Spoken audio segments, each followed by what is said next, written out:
Selamat siang anak-anak semuanya. Siang Kak. Oke, baiklah. Ini kelas 10C1. Saya harapkan kawan-kawan semua bisa mengikuti pelajaran yang baik.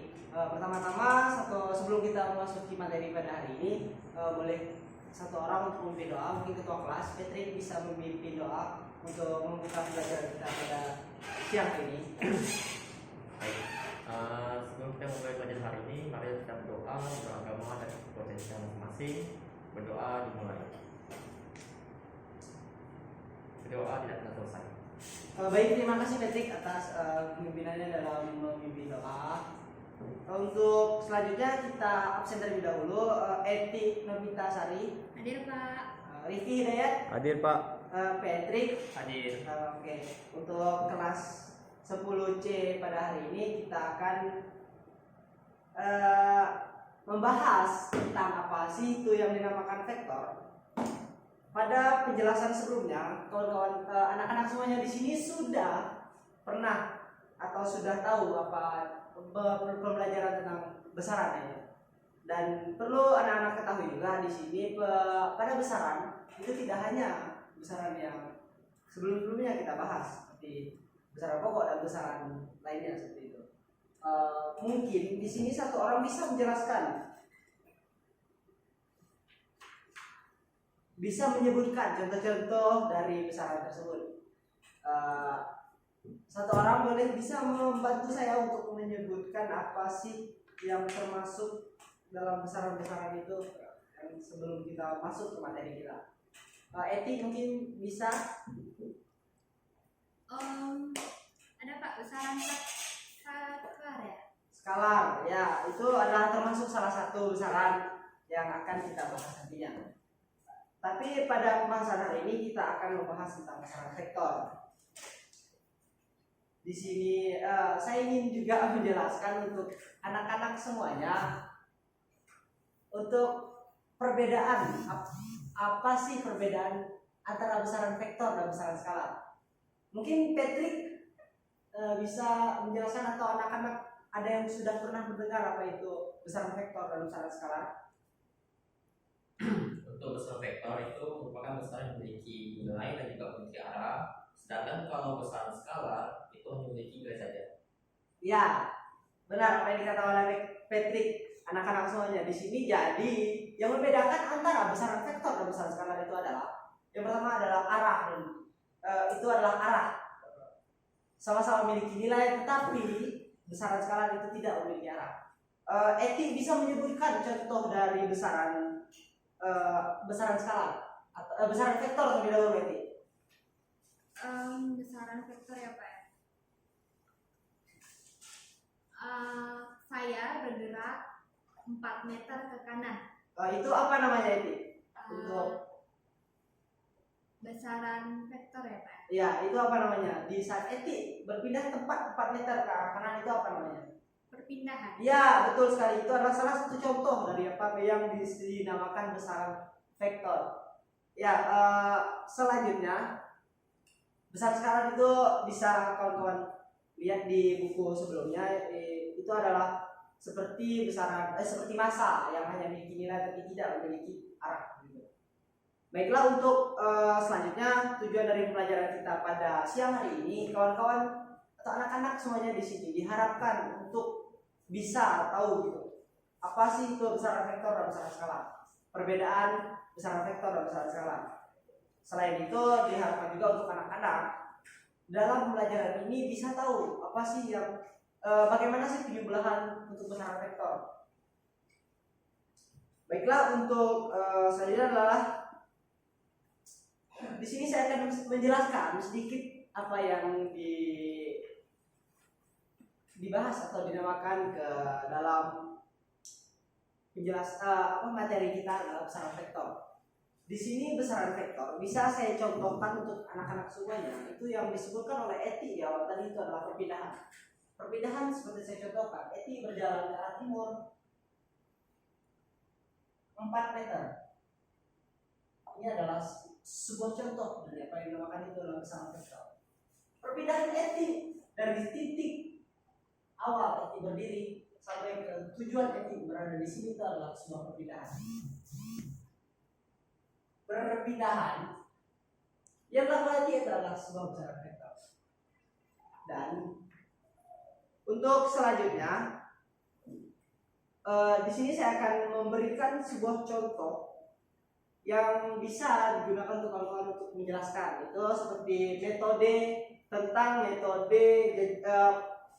penjumlahan vektor yang saya bahas di awal tadi. Itu selain kita mengetahui perbedaan antara besaran vektor dan besaran skalar, kita akan juga membahas tentang penjumlahan. Di sini saya akan membahas tentang salah satu contoh penjumlahan, yaitu saya beri soal seperti ini. Ada etik ini berjalan ke arah timur, seperti kita menggunakan ini 4 meter. Etik berjalan ke arah timur 4 meter. Lalu etik berbelok ke arah selatan sejauh 2 meter. Ini etik berjalan ke arah selatan 2 meter. 2 meter. Lalu etik berbelok kembali ke arah barat, itu sejauh 5 meter. Jika pada pembahasan sebelumnya kita menggunakan materi tentang metode jajar genjang untuk menyelesaikan penjumlahan vektor, seperti yang kita bahas, ini etik berjalan 4 meter ke arah timur, lalu etik berbelok, lalu etik berjalan ke arah dari titik sebelumnya ke arah selatan 2 meter. Lalu mohon maaf sebelumnya ini bukan di sini, tetapi ini setelah etik berjalan dari sini ke dari titik setelah etik kedatangan 4 meter tadi, etik berpindah ke arah selatan yaitu sejauh 2 meter. Lalu etik berpindah kembali berjalan ke arah barat yaitu sejauh 5 meter. Lalu dengan soal hitunglah perpindahan etik dari sini ke sini. Itu yang dinamakan perpindahan, teman-teman. Ini adalah perpindahan etik. Dan ini bisa kawan-kawan hitung menggunakan jika di awal permasalahan kita membahas tentang bagaimana penjumlahan, metode jajar genjang dan poligon dan sebagainya, itu menggunakan lebih mudah jika kita menggunakan buku matematika yang milimeter mathematics. Itu mungkin bisa dibuka dulu terlebih dahulu bukunya.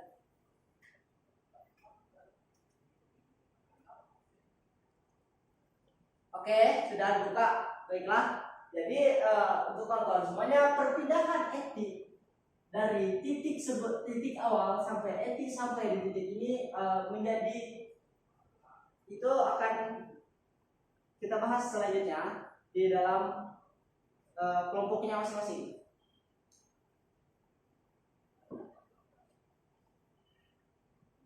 Di sini saya juga ingin menanyakan kepada anak-anak semuanya, setelah dengan penjelasan ini, di sini kita juga akan membahas tentang bagaimana cara penulisan vektor tersebut.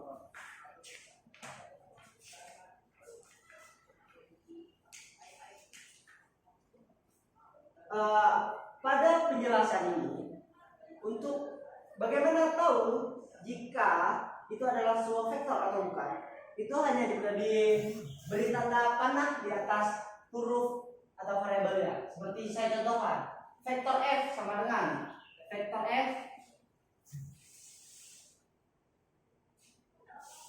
f ditulis dengan f menggunakan tanda panah di atasnya. Ini adalah vektor f, kawan-kawan semuanya, anak-anak semuanya.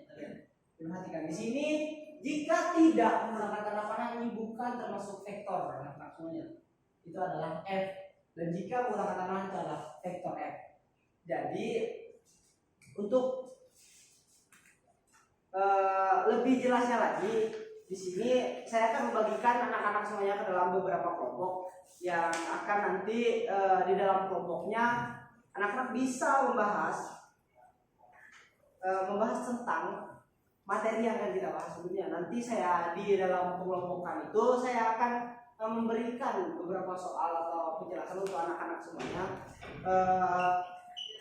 untuk bisa lebih memahami bagaimana materi vektor kita.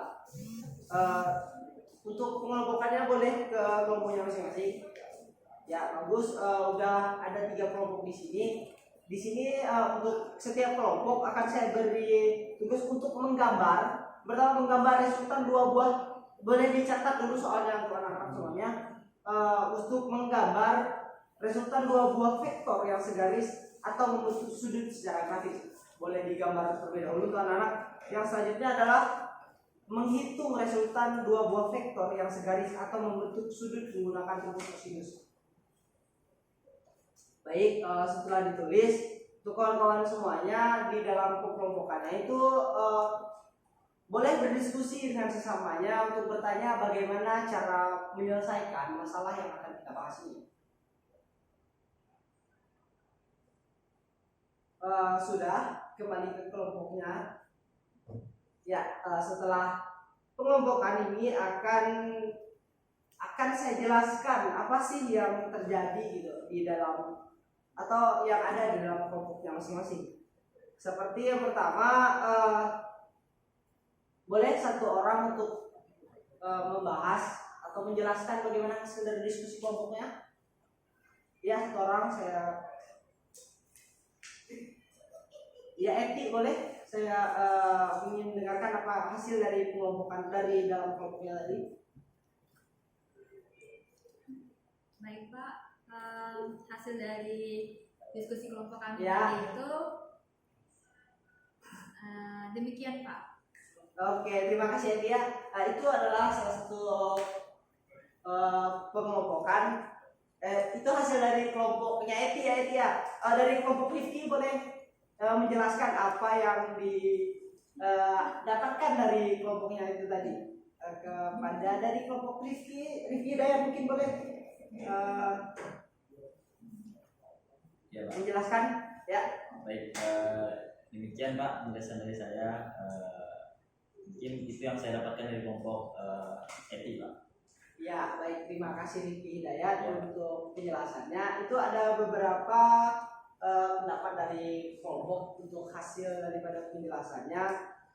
Selanjutnya adalah di sini saya akan sedikit mengoreksi daripada hasil dari kelompoknya masing-masing gitu ya. Yang pertama adalah untuk penjumlahan hasil 2 kelompok vektor itu seperti yang kita bahas, harusnya ini lebih nyaman kita jika menggunakan buku peta-peta seperti itu.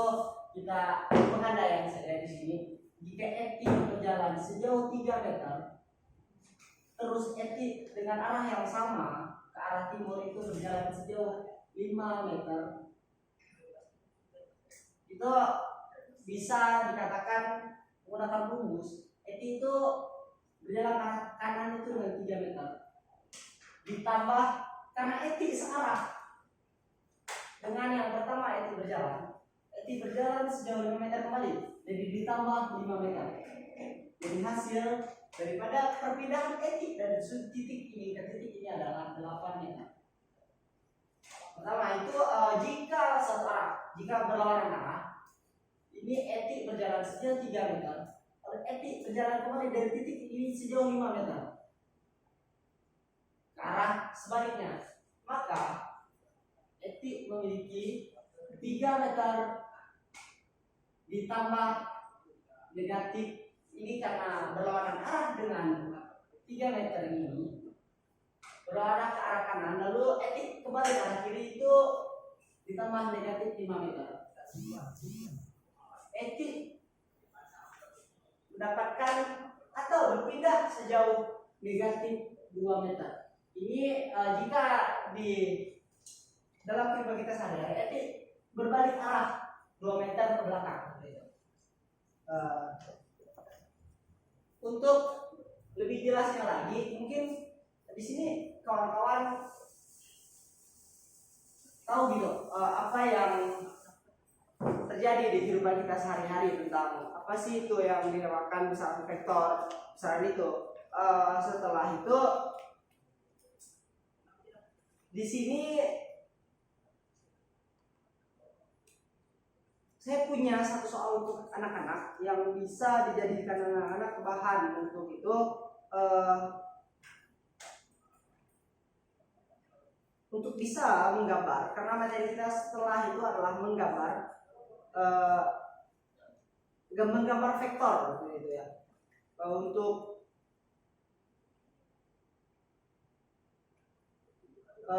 pada penggambaran selanjutnya itu saya akan beri soal, boleh ditulis untuk anak-anak semuanya. Seorang anak akan berjalan ke utara, itu adalah vektor A, sejauh 3 meter. Kemudian berbelok ke barat, vektor B sejauh 4 meter. Lalu gambarkan pada kolom di bawah ini. Bisa seperti yang saya contohkan tadi, itu akan alangkah lebih mudahnya untuk anak-anak itu bisa mengisi di lembar kerja beserta didik yang telah saya berikan di awal. Selanjutnya, gambarkan vektor perpindahan selama anak bergerak dari di bawah ini. Jadi itu untuk tugas untuk anak-anak semuanya. Pada penulisan notasi vektor, tadi ada saya sedikit menjelaskan tentang apa sih itu penulisan notasi vektor, seperti yang F menggunakan tanda panah di atasnya. Itu boleh anak-anak semuanya di sini menggambarkan vektor yang bisa ditulis vektor A sama dengan 3 cm membentuk sudut 30 derajat terhadap semua X positif. Itu adalah salah satu contoh untuk soal-soal yang akan kita bahas juga ke depannya. Jadi mungkin dalam penjelasan saya ada yang ingin ditanyakan dari anak-anak semuanya. Waktu kita sisa berapa menit ke Eti? Sisa 3 menit. Oke. Dan kebetulan sudah selesai juga, tidak ada yang ingin ditanyakan. Mungkin kawan-kawan yang lain ada yang ingin ditanyakan, saya persilakan. Baiklah, kepada saya harap anak-anak di sini bisa memahami begitu apa yang dibahas di dalam pembelajaran kita pada siang hari ini. Untuk Eti boleh menyimpulkan apa sih yang kita dapatkan siang hari ini? Apakah tidur, ngantuk atau sebagainya, itu bisa dibahas juga untuk Eti. Saya persilahkan. Baik Pak, terima kasih untuk kesempatannya. Kesimpulan yang bisa saya ambil dari pembelajaran kita siang hari ini, yakni ada 2 jenis besaran yang Pak sampaikan, besaran skalar dengan besaran vektor. Kemudian untuk vektor dia besaran yang punya arahnya, skalar tidak punya arah. Dan cara menghitung ketika ada pergerakan yang searah dan yang tidak searah juga sudah disampaikan dan kami juga mengerti. Sekian itu aja Pak, terima kasih Pak.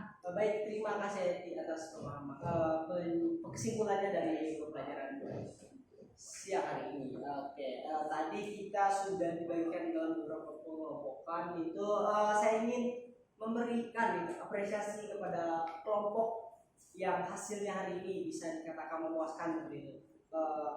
Kepada kelompoknya untuk aktifan juga di sini saya harapkan teman-teman juga bisa mencontohkan seperti kelompok ini gitu, sangat aktif sekali dalam bertanya, menjelaskan dan menyimpulkan. Kepada kelompok Eti boleh kita beri tepuk tangan semuanya. Baik, terima kasih. Selanjutnya adalah karena waktu kita sudah mau selesai gitu ya, boleh alangkah lebih baiknya jika tidak ada yang ditanyakan, untuk satu orang bisa memimpin doa untuk pulang. Kepada ketua kelas saya persilakan.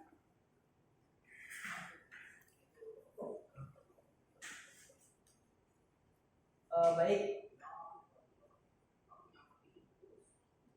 Oke, terima kasih kepada anak-anak semuanya atas perhatiannya hari ini, atas partisipasinya dalam pelajaran kita pada siang hari ini. Saya ucapkan selamat siang.